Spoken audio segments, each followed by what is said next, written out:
it just me or is it too early? So dang early. Coffee shops aren't even open. The things I do for you guys. So why, for the love of all that is good and decent, would I be getting up so early in the morning? The answer is the Bison Roundup.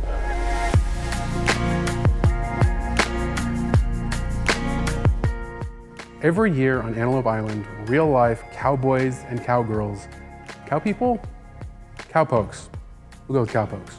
Participate in the rounding up of the bison herd that free roams the island. This is to group them all together, test them for diseases and things like that. Pictureline has been attending the event for years. We take a small group of people to get up close and personal with the real-life cowpokes on Antelope Island. I'm here to test the new Tamron 150-500 Z mount lens. I'm really excited. You know, the last video we did testing out those two Tamron lenses, very, very impressive. So the bar's gonna be pretty high. Something I didn't mention, we're not really gonna be worrying too much about weather today, but all Tamron lenses are weather sealed. And so this, of course, is gonna be no exception. I got here a little bit early, so I might try and get some pictures of the moon. We'll see how that works out. Now, thanks to this lens's linear focusing capabilities, taking a picture of the moon, even handheld, was super easy. So linear focus simply means that whenever you move the focus ring, you can move it back, and it doesn't matter what speed. If you move it back to that same position, the focus will be in the same spot. Once it was time, we made our way to Gar Ranch, which is where everyone was getting ready. It's taking us most of the morning to get across this island. It's a big island, but I think we're almost there. After a brief introduction and a little safety briefing from Pictureline's very own Jens Nielsen, we headed over to take pictures. The light was amazing. The sun was just starting to come up as we were heading over there, so we could really take advantage of that beautiful golden light. This particular lens did very, very well. Flared very gracefully, never kind of overbearing or overpowering. Some things that I found very, very good on this, the VXD autofocus motor did extremely well. You know, this is 150 to 500. It's this massive, massive distance. And sometimes in this area, there's all these kind of, you know, trailers and cars and stuff like that. You could be looking at something and then someone would walk by in front of you, you know, and you might want to get a picture of that. And I found that the autofocus was extremely fast, and as far as I can tell, it tracked everything very, very well with very little in the way of misses.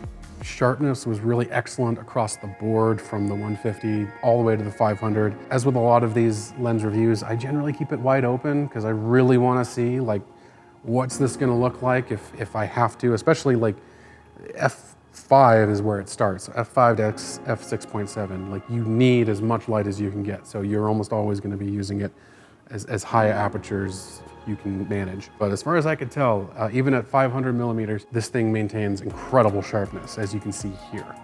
After doing some pixel peeping, I did notice some things like chromatic aberration. This is something that was cropping up here and there, largely on highlights, of course, high contrast areas, and a little bit on the bokeh. It is pretty subtle, I would say generally very well controlled. It's also something that's not unfixable in post, I would say very easily as well. I'd really love to compare this to the new Nikon. I think it's the 180 to 600. I'd be really curious to see how these guys deal and how they compare, contrast, so on and so forth.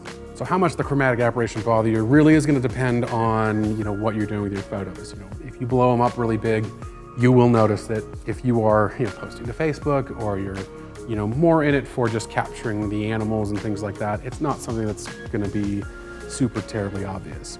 Now, it may be a strange choice to put a Nikon Z9 with what is considered kind of a budget lens line, but as we saw with our previous video, especially with a 35 to 150, it looks incredible. I would say this doesn't quite look as good. It's still very good, but I think the chromatic aberration is definitely a part of it. I would say in general, I've noticed with Tamron lenses, their contrast isn't maybe as punchy as other lenses. You know, that is something you can fix in post, of course, but for some people that's going to be, you know, kind of a big deal. And one little other thing about the handling, though, again, I mentioned it's weather sealed, the barrel does extend. I know for some people, if you're shooting in sandy environments, no amount of weather sealing is going to protect against, you know, sand and dirt getting in your lens if you have it on your extended barrel. For some, that is going to be a bit of a deal breaker, but it is a fantastically, you know, heavy lens. It seems extremely well built, and everything else about it mechanically seems to work very, very well.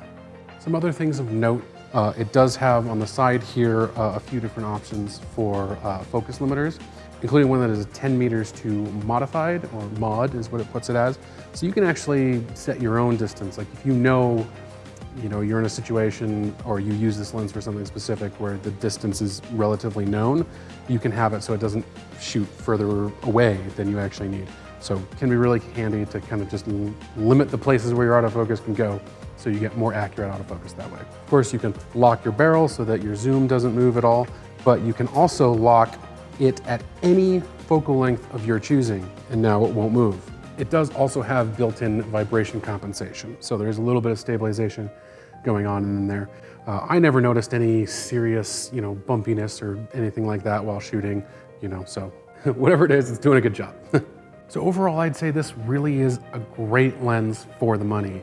Perfect for anyone who wants to do wildlife, you know, sports even. I didn't have any really crazy fast-moving subjects, so I can't like be super certain of it, but again, my experience seemed to be the autofocus worked very well, very quickly, and again, and felt very natural on the Z9. You know, if you're somebody who's just getting into wildlife and you need something for your Nikon camera or for your Sony camera, this would be a great lens for anyone who's looking for that reach but not wanting to bust the bank quite yet. What do you think? Are you excited for this lens, or are you wanting us to battle the 180-600 from Nikon? Whatever it is, comment below and let us know. I'd love to see these two guys fight it out. Big thanks to the Utah Department of Natural Resources for allowing us to be at this event and to take all these wonderful photos. Also a shout out to Delkin devices. All the content you're seeing here today was shot on Delkin black cards. You should check them out in the link in the description. Thanks for joining us, and don't forget to take your camera out today. See you next time.